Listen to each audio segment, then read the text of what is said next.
नमस्कार दोस्तों, मैं हूं अभिषेक पांडे और आप लोग देख रहे हैं सीधी बात। दोस्तों, नई संसद भवन का उद्घाटन 28 मई को होना है, ये आप लोगों को पता ही है। मैंने अपने पिछले वीडियो में बताया ही था। और किस तरह से ये विपक्षी पार्टियां उसका विरोध कर रही हैं। आप समझिए, विरोध किस बात पर हो रहा है। नरेंद्र मोदी क्यों उद्घाटन कर रहे हैं? अरे भैया, जब ये नई संसद बन रही थी तब तो आप कह रहे थे कि नरेंद्र मोदी अपना घर बना रहे हैं। अगर नरेंद्र मोदी अपने रहने के लिए घर बना रहे हैं भैया, तो अपने घर का उद्घाटन कौन करेगा? तो या तो पहले आप उस बात की माफी मांगिए और कहिए कि नरेंद्र मोदी अपने लिए घर नहीं बना रहे हैं, बल्कि सारे सांसदों के लिए देश की अपनी संसद बना रहे हैं। यह देश का गौरव है। इतने साल तक देश अंग्रेजों के बनाए हुए संसद भवन में चल रहा था। अब देश बहुत आगे निकल चुका है और देश ने अपने लिए अपनी संसद बनाई है। इससे बड़ी बात और क्या हो सकती है? आप सोचिए, संविधान का अपना मंदिर खुद का बनाया हुआ। तो पहले तो आप उस बात के लिए माफी मांगिए जो आपने जनता में भ्रम फैलाया था कि नरेंद्र मोदी अपने लिए बना रहे हैं। और जब ये नई संसद बन रही थी तो नरेंद्र मोदी ने इसकी एक एक चीज पर बहुत बारीकी से नजर रखी। वो हमेशा देखने के लिए जाते थे कि कहां तक काम चल रहा है, क्या क्या काम हो रहा है। और उसके फोटो वीडियो जब सामने आते थे तो यही विपक्षी दल उस पर मीम्स जोक्स बना बना के हमारे सामने परोसते थे और हमको बताते थे कि ये देखिए अपना घर, हाँ, एक अकेला, ऐसे ऐसे तमाम सारी चीजें आप लोगों ने देखी होंगी, पढ़ी होंगी, सुनी होंगी। तो अब आपको उन सारी बातों के लिए माफी मांगनी चाहिए। दूसरी बात, आप देखिए, इन्हीं के नेताओं में फूट पड़ चुकी है। कांग्रेसी नेता प्रमोद कृष्णन वो कह रहे हैं कि संसद किसी एक पार्टी का नहीं है, पूरे देश का है और कांग्रेस इसमें जो कर रही है वो गंदी राजनीति है। आप सोचिए, प्रमोद कृष्णन कौन है? ये लखनऊ से कांग्रेस का लोकसभा चुनाव लड़ चुके हैं। प्रियंका वाड्रा के बहुत करीबी नेता हैं। प्रियंका वाड्रा को प्रधानमंत्री बनाने के लिए एकदम फेंटा वेटा कस के तैयार रहते हैं हर समय ये, ठीक है।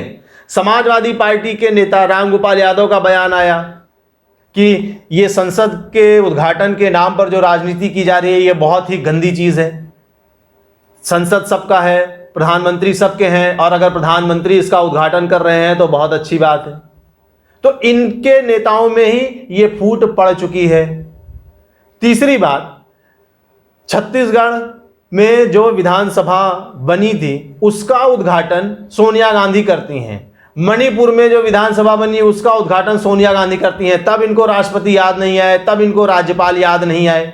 सोनिया गांधी ने किस हैसियत से जाकर वहां पर उस विधानसभा का उद्घाटन किया था, इसके बारे में ये ढंग से कोई जवाब नहीं दे पा रहे हैं। ये गोल गोल जवाब दे रहे हैं।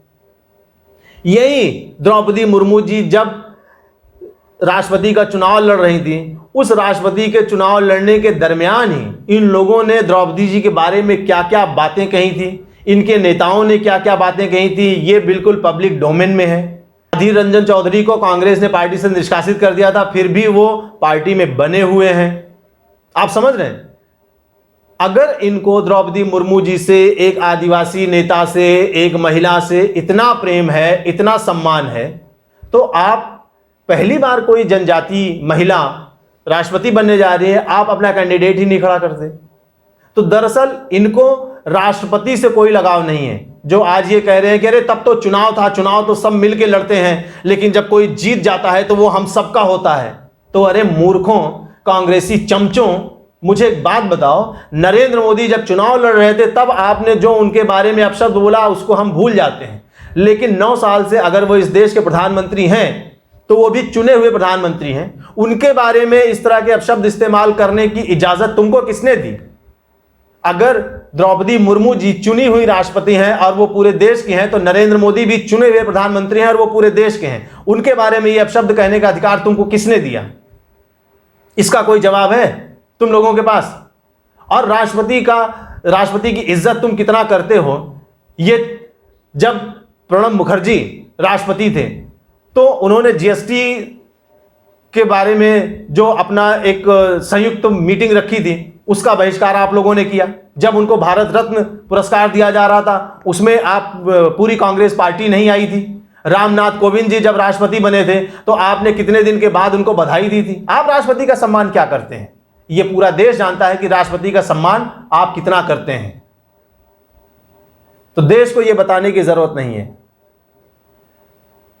नई संसद नरेंद्र मोदी की देखरेख में बनी है और नरेंद्र मोदी के हाथों से 28 मई को वीर सावरकर की जयंती के दिन उसका उद्घाटन होगा।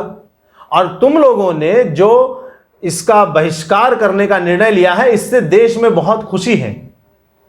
वो चाहते हैं कि आने वाले इतिहास में तुम लोगों का नाम कहीं ना दिखाई पड़े कि ये जब नई संसद बनी थी तब तुम लोग कहीं नहीं थे, कहीं किसी फोटो गैलरी में आपकी फोटो नहीं होनी चाहिए। पूरे देश की यही मंशा है और ईश्वर चाहेगा तो आने वाले समय में तुम लोगों को उस संसद में बैठने का भी हक नहीं मिलेगा। ये जनता है, ये तुमको इस संसद से बाहर ही रखेगी, ऐसी ईश्वर से प्रार्थना करते हैं हम। ठीक है, तो आप इंतजार करिए 28 मई का, देश को नई संसद के उद्घाटन का, नई संसद का बहुत बेसब्री से इंतजार है और पलक पावड़े बिछाकर हम उस उद्घाटन को देखेंगे, उसमें शामिल होंगे और आनंद करेंगे। जय हिंद। दोस्तों, अगर आपको मेरा ये वीडियो पसंद आए तो प्लीज इसको लाइक कमेंट शेयर जरूर करिएगा और मेरे चैनल सीधी बात को सब्सक्राइब करिएगा। बहुत बहुत धन्यवाद।